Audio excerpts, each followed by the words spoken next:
জ্বালানি এবং বিদ্যুৎ সংকটের তড়িৎ কোনো সমাধান সরকারের হাতে নেই। কয়েকটি এলএনজি অবকাঠামো তৈরি এবং গ্যাস কূপ খনন করা হলে দীর্ঘমেয়াদী সমাধান আসবে।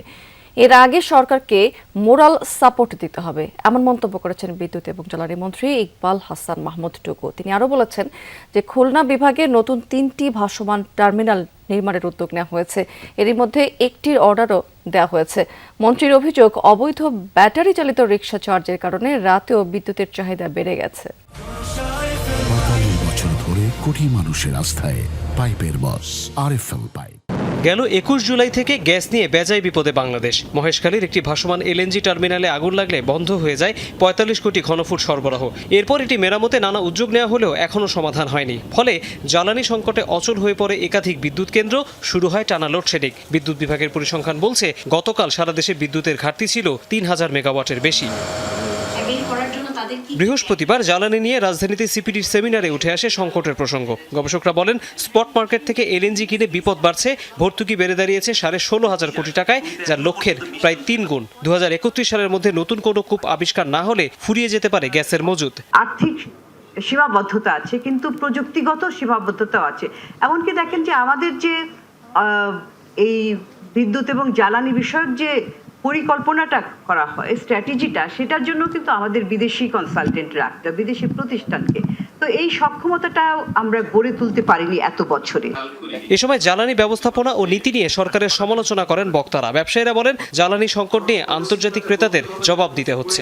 ইন্ডিয়া মিডিয়াতেও কিন্তু ফলাও আকারে বলা হচ্ছে যে বাংলাদেশের সিভিয়ার ক্রাইসিস এনার্জি, এবং এই এনার্জি ক্রাইসিসের জন্য বাংলাদেশ থেকে বাংলাদেশের যে শক্তি, যে গার্মেন্টস ইন্ডাস্ট্রি এবং টেক্সটাইল ইন্ডাস্ট্রি, এই অর্ডারগুলি এখন শিফট করছে ইন্ডিয়াতে, ভিয়েতনামে। এই যে মেসেজগুলি যে যায়, এটা কিন্তু আমাদের জন্য একটা বিরাট ক্ষতি। সাউথ কোরিয়া যদি 1000 per kilo per person per capita করতে পারে, বাংলাদেশ এখানে ক্লিন কোল, আমি বারে বারে বলছি ক্লিন কোল, এখানে এক্সট্রাকশনের একটা প্রশ্ন আছে, ওপেন পিট ভার্সেস ক্লোজ পিট, সেটা নিয়ে আলাপ হতে পারে।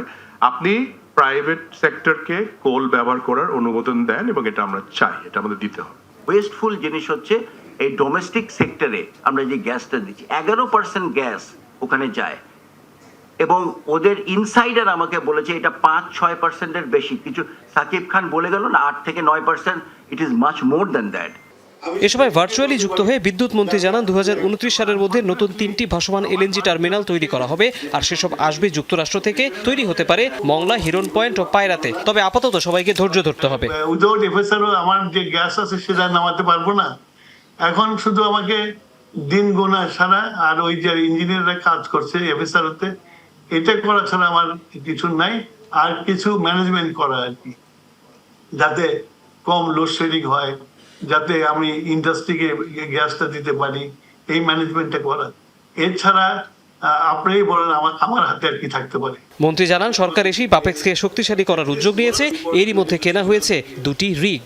সোশ্যাল মিডিয়াতে তৌহিদ হোসেন, যমুনা নিউজ, ঢাকা।